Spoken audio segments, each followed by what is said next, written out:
tal, amigos, amigas, soldados y soldadas de esta democracia? Esto es Murmur, Derecho Electoral para Ciudadanos. Espero se encuentren bien. En esta ocasión vamos a hablar sobre la Diputación Migrante, un tema que este último mes ha generado mucha polémica y lo vamos solamente a analizar desde el punto de vista normativo. Al final del video les tengo una sorpresa, una aportación de un experto en la materia. Comenzamos.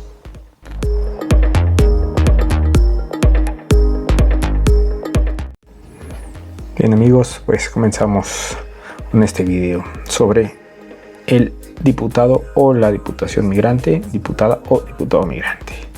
¿Y qué es con exactitud el diputado, diputada o diputación migrante? Bueno, en estricto sentido de derecho, así como viene en el Código Electoral de la Ciudad de México, dice que es aquella persona que ya reside en el extranjero pero que es originaria de la Ciudad de México.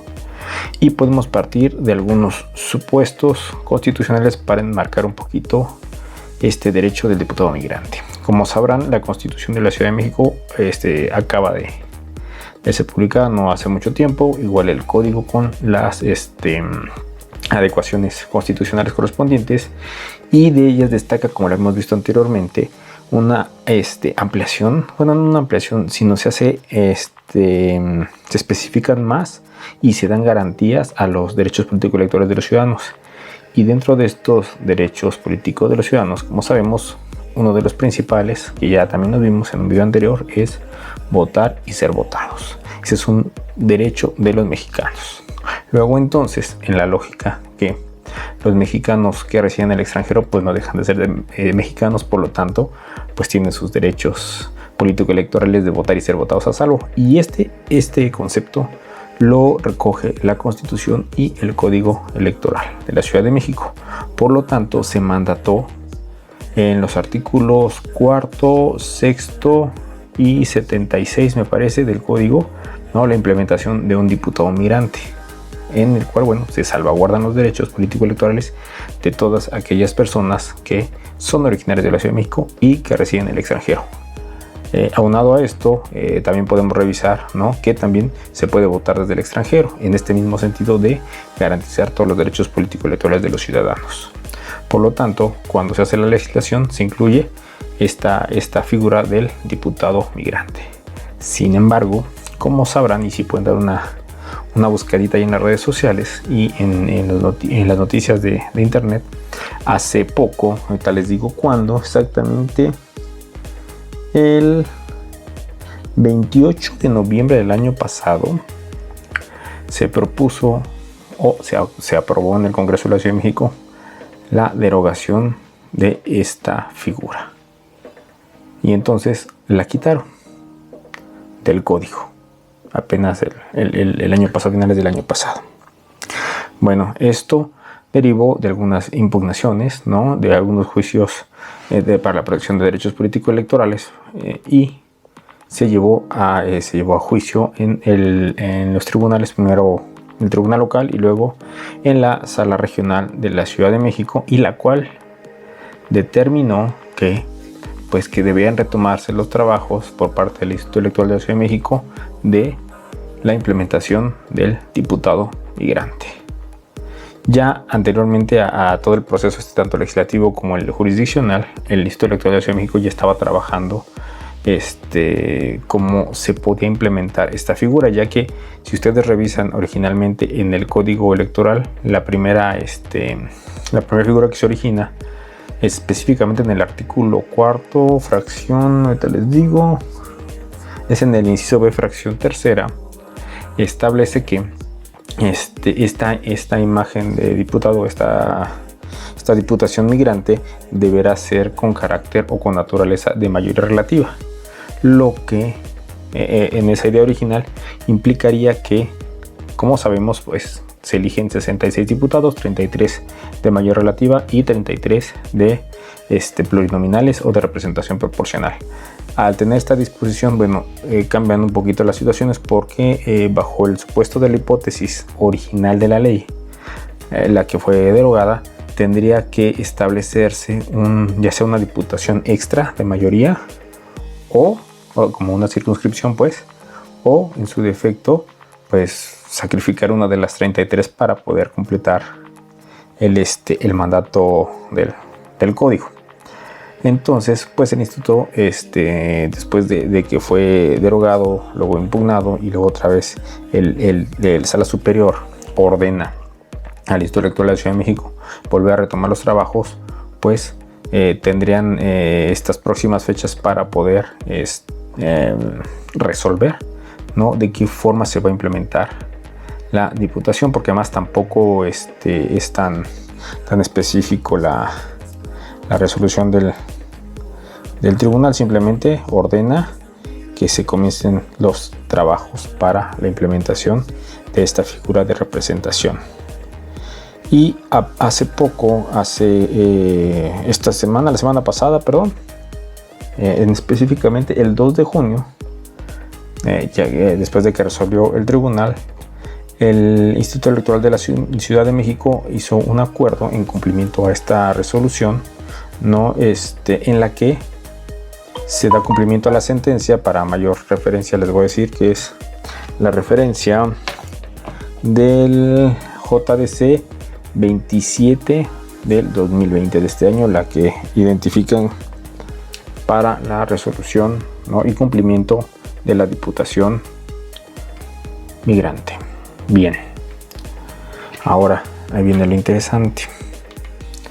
La sala regional establece, por ejemplo, en su tercer resolutivo, dice: se ordena al Instituto Electoral de la Ciudad de México reactive el procedimiento de implementación de la figura de la Diputación Migrante para el proceso electoral 2020-2021, desarrollando los actos necesarios para su implementación y evaluando las rutas y escenarios que ofrezcan la viabilidad necesaria para su consolidación y aplicación. Es decir, que en este proceso electoral que ya está en camino debe implementarse ya la Diputación Migrante, pese a, ¿no?, que en el Congreso de la Ciudad de México lo habían echado para abajo.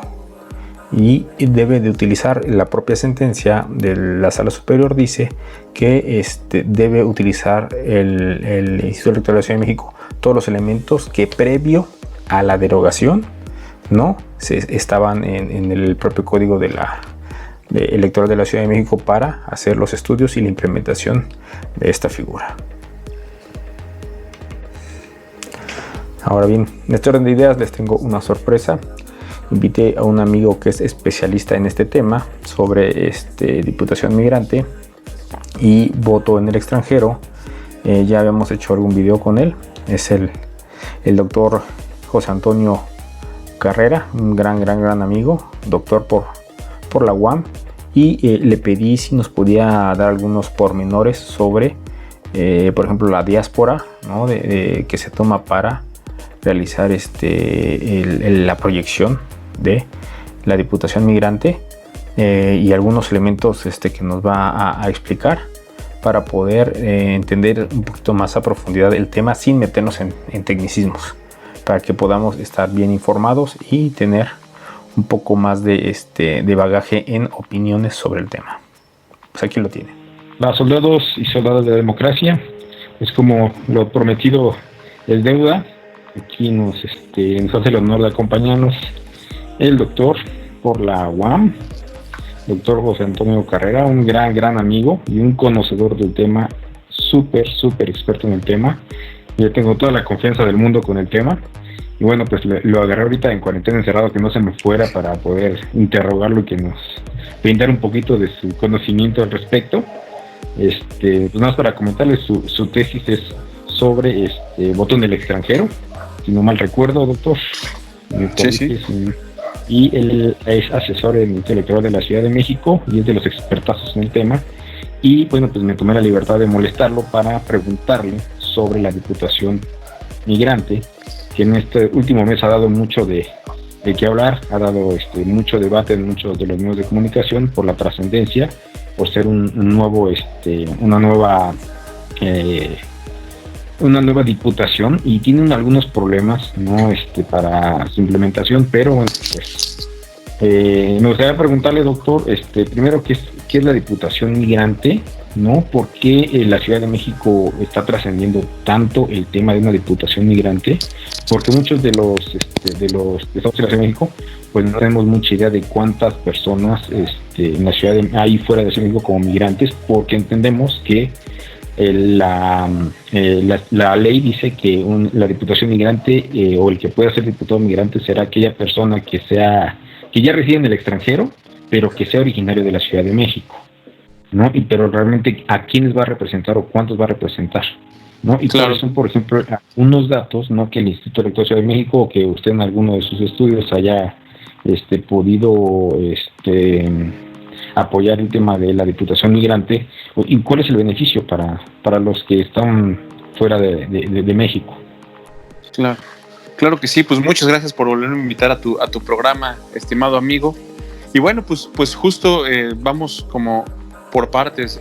Primero, la Diputación Migrante es una forma de representar justo a una parte de la población que reside fuera de las fronteras nacionales.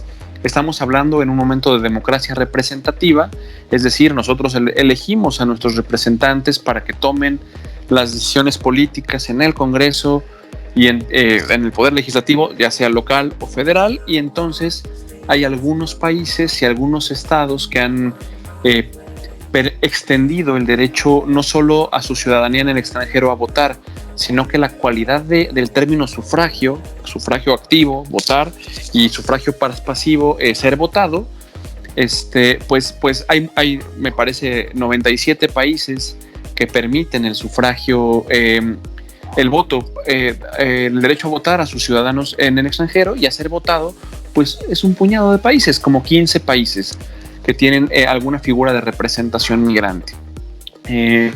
Italia es uno, Croacia es otro, en nuestra América Latina, Ecuador y Colombia tienen alguna figura de diputación migrante. Ahorita podemos entrar en detalle las formas son bien distintas, casi todos son de representación proporcional, y ahorita platicamos si quieres de eso, pero justamente lo que tiene que ver es, estamos en un país con una tradición migratoria de más de un siglo. En México somos el segundo país con la diáspora más grande, es decir, tenemos ahora 13 millones según la Organización Mundial de las Migraciones, Internacional de las Migraciones, la OIM. Somos 13 millones de mexicanos nacidos en México que viven en el extranjero, el 97% está en Estados Unidos. Si a esos le sumamos los de segunda generación, son otros 12 millones, y le sumamos los de tercera generación, que ya no están contemplados constitucionalmente, son otros 11 millones. Y en la Ciudad de México, aunque es difícil estimar por la dificultad de rastrear el origen local de cada uno de los migrantes, es relativamente difícil porque hablamos de una migración no documentada fundamentalmente, pues se estima que hay entre 500,000 y 800,000 chilangos y chilangas en el extranjero y que mandan remesas, que ejercen su ciudadanía económica, o sea, mandando remesas, su ciudadanía social, su ciudadanía cultural, y la forma en la que le hemos expandido es únicamente a través del derecho a votar. Cuando se hace la Constitución de la Ciudad de México, cuando se democratiza más nuestra ciudad, se reconoce a los migrantes, y el Código Electoral dice, primero somos una ciudad incluyente según el artículo 7, que incluye a jóvenes, a personas de la tercera edad, a personas que viven en condición de calle, a personas privadas de la libertad, migrantes, en fin, a la comunidad LGBTI, en fin. Y entonces, a partir de eso, en el código se reglamenta, se regula que habrá una figura de diputación migrante y que será electa en 2021. Entonces es bien importante, pues, por ahí llevar esa discusión, porque justo estamos a tiempo de hacerlo. Oye, hay un tema ahí pendiente, si no mal estamos haciendo la referencia, que en el Código Electoral de la Ciudad de México refiere que la diputación tendrá que tener la naturaleza de mayoría relativa. Así. Pero al parecer creo que habían discutido en el consejo, esta figura pudiera cambiar por algunos detalles. Yo comentaba que en la parte de mayoría relativa había dos soluciones: o sacrificar uno de los 33 que ya está reconocido en el propio código, o agregar una diputación, una circunscripción dentro de los 33, serían 34 de mayoría. A tu forma de verlo y como estudioso del tema, ¿cuál creerías que sería la opción más viable para la implementación de cumplimiento? Pues esa es la pregunta del millón, mi querido Roberto, porque fíjate que, mira, lo que te decía hace rato, casi todos los países que han implementado esta figura lo han hecho a través de algún mecanismo de RP. Por ejemplo, Croacia, en los 90s, cuando se separa la Yugoslavia, pone 14 escaños para migrantes. Croacia es una especie de tijera en el mapa.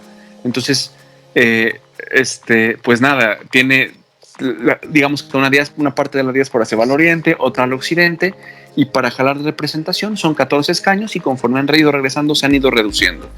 En Colombia, por ejemplo, es una circunscripción extraterritorial más bien una circunscripción especial donde son 5 escaños, 2 para migrantes y 2 más para indígenas, y en fin, se van en Ecuador, perdón, se van cambiando las figuras, pero regularmente son de RP.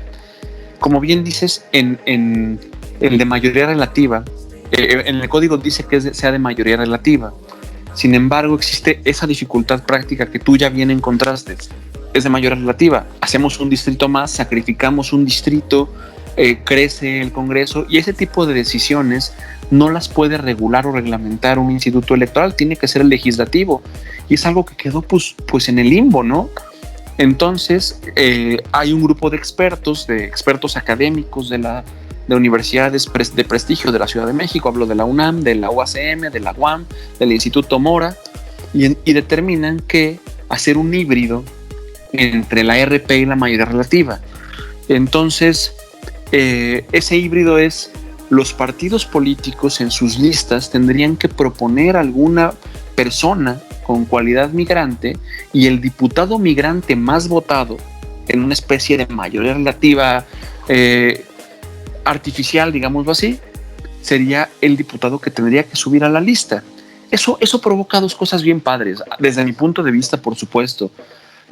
Los partidos políticos en general, han optado por privilegiar las propuestas de la población que rodea el entorno. Eso es casi lógico. Vamos a representar a la gente que vive aquí, pero el Estado, la ciudadanía, hay que repensarla ya en términos de territorio. Y entonces, pues bueno, también esos ciudadanos que están fuera del país tendrían ese derecho. Hay muchos partidos políticos que reconocen la militancia extraterritorial. Bueno, pues puede ser algo para fomentar el ejercicio de la democratización de los mismos, incluyendo a este tipo de candidatos fuera de las fronteras, que lo que al final va a hacer es algo bien padre: traer la voz de chilangos residentes en el exterior al Congreso local. Entonces, a mí se me hace bien padre, porque de repente, si el Congreso saca una política, va a haber un migrante que va a decir: yo creo que esta política, para hacerla transversal migrante, propongo esto y esto, ¿no? Suena difícil en la práctica, suena complicado en la práctica, porque supondría que se regresara a vivir para acá o que esté viajando, en fin, pero no hay que perder de vista que ese tipo de personas, ese tipo de representación más bien, va a permitir que muchas personas con mucho que decir representen den una voz a esa comunidad migrante que viven, que hace falta en el Congreso. Yo me acuerdo ahora que en el año 2018 el segundo debate presidencial fue en la ciudad fronteriza de Tijuana, y nadie habló de migrantes. Y ese era el objetivo, ¿no? El objetivo es sensibilizar a la clase política, justamente. Se me fue la imagen. Sensibilizar a la clase política que hay algo más que proponer, que también son temas urgentes y son ciudadanos, y no hay ciudadanos de segunda. Hoy, dos últimas preguntas un poquito más politizadas. Por ahí se comentaba que era un tema de la Diputación pretendía ser algo onerosa, por lo que implicaba viajar o tener algún tipo de recurso extra de lo que ya se pudiera aprobar. Ese era uno de los argumentos que comentaban en el propio Congreso. de la Ciudad de México, ¿no?